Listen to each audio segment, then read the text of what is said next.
Olá, meu nome é Rogério, eu sou aluno de doutorado do curso de Mecânica Espacial e Controle e o professor Evandro Marconi Rocco é meu orientador. A gente escreveu um artigo chamado Aplicação do Critério da Menor Perda para a Otimização de Constelações de Satélites, que eu vou apresentar para vocês agora. Bom, a gente vai falar basicamente de duas coisas: constelações de satélite e como otimizá-las. O que é uma constelação de satélite? Um conjunto de satélites artificiais que trabalha com um objetivo comum, em uma missão, certo? O que é a otimização? Quando você encontra a melhor solução em um conjunto de soluções viáveis. Coisas que a gente faz no dia a dia, desde escolher o sabor da pizza, se eu quero Coca-Cola ou Pepsi, eu sempre estou comparando diferentes resultados, né? Eu estou tentando encontrar soluções que maximizam o resultado dados objetivos concorrentes quando eu tenho uma otimização multi-objetivo, que eu tenho algumas restrições. No caso de constelações de satélites, por exemplo, pode ser o custo, né?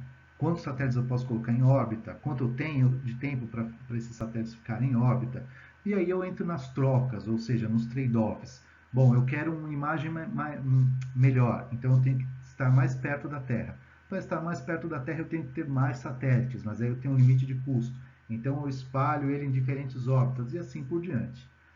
E aí, no fim do dia, a gente tem que escolher a melhor situação, porque você pode ter um conjunto enorme de soluções que não são necessariamente melhores ou piores que a outra. Então, de alguma forma, a gente vai ter que escolher, pode ser subjetivamente, mas a ideia aqui é apresentar um critério de escolha objetivo, que é o critério da menor perda. O critério da menor perda nada mais é do que uma forma de escolher, dentre todas as soluções possíveis, qual seria a melhor usando um conceito, posso dizer, geométrico, tá? Aqui tem uma ilustração, mas eu vou chegar nisso mais para frente. Vou apresentar uma série de constelações diferentes que podem cumprir o objetivo da nossa missão, e a gente vai ter uma forma de escolher qual é a melhor constelação para isso. Pois bem, otimização de constelações de satélites. Nós vamos resumir em 3 parâmetros, tá? A altitude, o número de planos e o número de satélites. Para simplificação, por quê? Bom, a altitude é óbvio, né? Quanto mais baixa a órbita, maior a resolução, menor o tempo de delay, mas para eu ter uma cobertura constante, às vezes eu tenho que ter mais satélites para poder ter essa altitude baixa. E aí você vai esbarrar aqui no o número de satélites, é um custo operacional, você vai precisar, por exemplo, às vezes de vários lançamentos para colocar vários satélites em órbita, e o número de planos também é uma restrição ou é um objetivo concorrente, porque quanto maior o número de planos, eu tenho que fazer as manobras de injeção em diferentes órbitas e tudo mais, tudo isso custa caro, tudo isso tem problemas, custos de manutenção e tudo mais. Então, eu vou resumir o nosso problema a esses 3 parâmetros. Como? Fazendo um estudo de caso. Eu quero avaliar constelações de satélites que possam fazer cobertura constante aqui para essa região da Alemanha. Aqui é uma escolha arbitrária, tá, gente? Podia ser qualquer região do planeta. E comparar diferentes configurações em relação a esses parâmetros que eu citei, como a altitude, o número de satélites e o número de planos. E, no fim, aplicar o critério da menor perda para selecionar a melhor constelação, de forma que ela minimize os 3 objetivos ao mesmo tempo. Bom, para isso, eu usei um simulador, que é um software chamado Satellite Toolkit da AGI. É um software privado, né, comprado e tudo mais, mas ele faz esse trabalho bonitinho para a gente. A gente consegue ter a captura dos dados aqui, ó, das órbitas, diferentes órbitas dos satélites, a altitude do apogeu, a inclinação da órbita, enfim, num período de tempo, eu consigo fazer tudo isso. No nosso caso aqui, eu quero 100% que a Alemanha esteja coberta 100% do tempo num período de 2 dias, tá? Bom, o que aconteceu? Usando aqui o Satellite Toolkit, eu gerei algumas constelações que depois eu vou apresentar numa tabela para a gente poder comparar.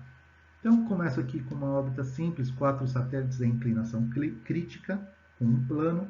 Aqui, só graficamente, eu coloquei, ó, como você pode ver, todo o tempo o satélite está em contato com a região selecionada. Está vendo ali a região bonitinha?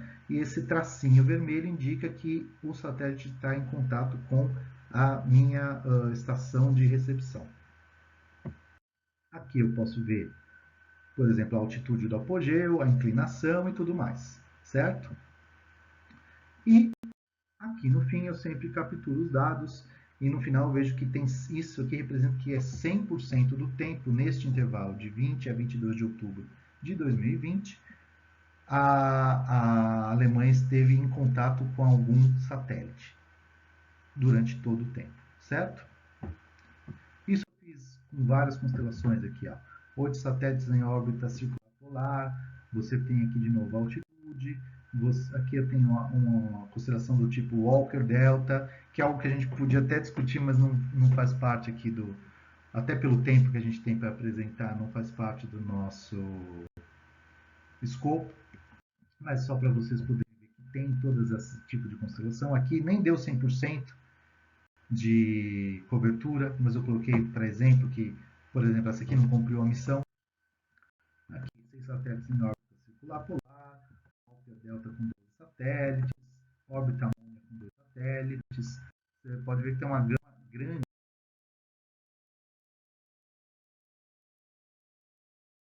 E finalmente a gente vai resumir tudo usando o critério da menor perda para descobrir, ou melhor, selecionar a constelação que tem a menor performance de acordo com os nossos critérios. Ora, eu tenho aqui uma tabela. Essa tabela consiste de todas as constelações ali que a gente viu que tem 100% de cobertura, com os 3 parâmetros avaliados: altitude, número de planos aqui e número de satélites. Por exemplo, pegando os dados que estão nesta tabela aqui, ó, o satélite, esta constelação, 4 inclinação crítica, 0,45H, 0,1T, 0,0125P. E aí, quando eu jogo aqui, ó, eu construo diferentes triângulos. Conforme eu falei, ali a gente está falando do baricentro, mas isso aqui é uma outra forma de ver. E o triângulo de menor área minimiza os objetivos pelo critério da menor perda. É uma forma simples, direta e prática da gente avaliar a melhor constelação à disposição. No final, eu tenho aqui os 4 satélites na órbita inclinada criticamente e a Walker 4051. Ora, o que aqui eu quis ilustrar? Esse triângulo aqui é o menor disponível, então esta é a solução ideal nesse nosso caso. A outra é a solução extrema, a solução que maximiza o problema. Então, para este conjunto de soluções, a constelação escolhida seria a que tem a órbita, 4 satélites na órbita criticamente inclinada. E é isso. Se alguém tiver mais dúvidas ou mais interesse pelo assunto, este é meu e-mail. Pode mandar um e-mail aqui para a gente. Este aqui é um arquivo de backup, né? Caso não esteja na apresentação. Enfim, fiquem à vontade. Espero que tenham entendido aqui, curtido um pouco do que a gente tem feito, tá bom? Um abraço, até mais.